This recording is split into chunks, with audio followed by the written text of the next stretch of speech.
بہت سے لوگ کہتے ہیں جی ہماری شادیاں نہیں ہو رہی، financial crisis, issues with fertility, health issues وغیرہ وغیرہ۔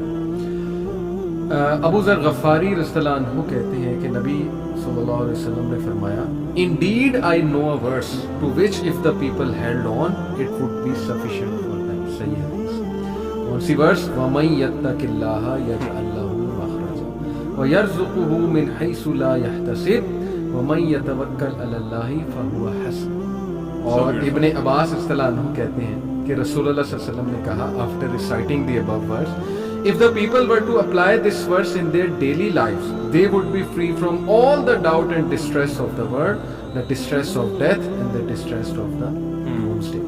اور پھر ایک اور حدیث ہے O my servants, were the first of you and the last of you, the human of you and the jinn of you, to rise up in one place and make a request of me, and were I to give everyone what he requested, that would not decrease what I have any more than a needle decreases the sea if put into۔ کہ مانگو، کھل کے مانگو۔ کتنا under estimate تم اللہ کو کر رہے ہو، اتنا چھوٹا مانگ رہے ہو، کھل کے مانگو۔ اللہ تعالیٰ لارڈ آف دا امپاسبل ہے۔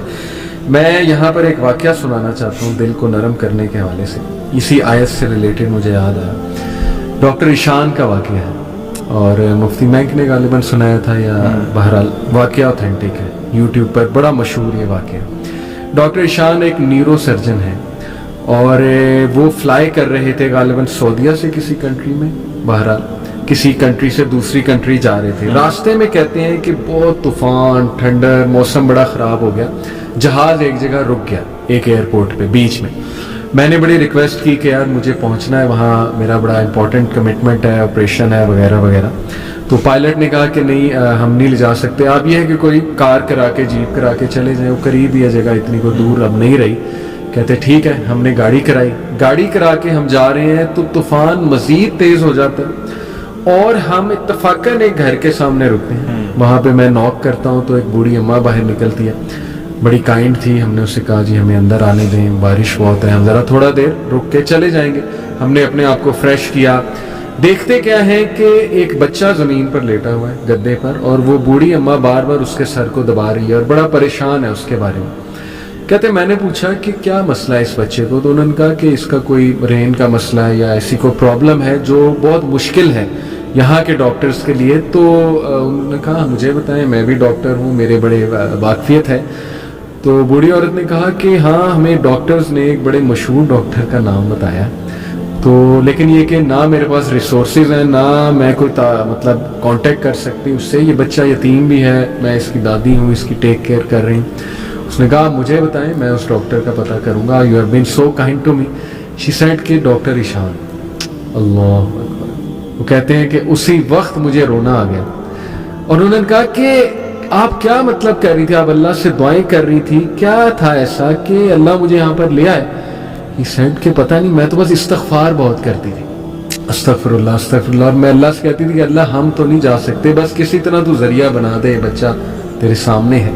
تو حدیث ہے نا کہ جو استغفار بہت کرتا ہے اللہ اس کے لیے ایسے ایسے راستے بناتا ہے کہ وہ بندہ سوچ بھی نہیں سکتا۔ تو اللہ کی فوج کو انڈر ایسٹیمیٹ نہ کریں۔ اللہ کی فوج میں پھر کیا کیا چیزیں ہیں یہ آپ سوچ بھی نہیں سکتے، اللہ نے کس طرح انہیں وہاں لانا ہے، کیسے لانا ہے، کیسے آپ کی مدد کرنی ہے۔ وہی وَمَن يَتَّقِ اللَّهَ يَجْعَل لَّهُ مَخْرَجًا۔ تو میری گزارش ہے لوگوں سے وہ مایوس نہ ہوں، اللہ سے مانگتے رہیں، اللہ کو پہچانیں، اور اللہ کو پہچانیں، اور یہ بات یاد رکھیں کہ دنیا کی زندگی الٹیمیٹلی اصل زندگی تو ہے نہیں۔ یہاں جو مل جائے اس پہ الحمدللہ گریٹفل، جو نہ ملے وہ اللہ سے ہی مدد مانگیں کہ اللہ مجھے تقویت دے، اے اللہ مجھے پرسپیکٹیو دے، اے اللہ مجھے وزڈم دے، سکت دے، اور امید جاری رکھیں، نا امید کبھی نہ ہو۔ یقین کریں ایسی ایسی سٹوریز ہیں میرے پاس، ابھی ٹائم اجازت نہیں دیتا، جب میں نے تھوڑی سی ریسرچ کی، جو کپلز مایوس تھے اولاد کے حوالے سے، کس طرح اللہ نے انہیں اولاد دی ہے، وہ ایسی سٹوریز ہیں کہ آپ کے رونگٹے کھڑے ہو جائیں گے کہ امپاسبل سچویشن تھی، کس طرح انتظام اللہ نے کیا، کیسے وہ معاملہ پیش آیا، وہ اللہ کے کرنے ہیں۔ تو مایوسی جو ہے میں سمجھتا ہوں وہ مومن کو بالکل زیب نہیں دیتی ہے۔ اللہ تعالیٰ پہ ٹرسٹ کریں اور اللہ تعالیٰ سے تقویت مانگتے رہیں اور محبت مانگتے رہیں۔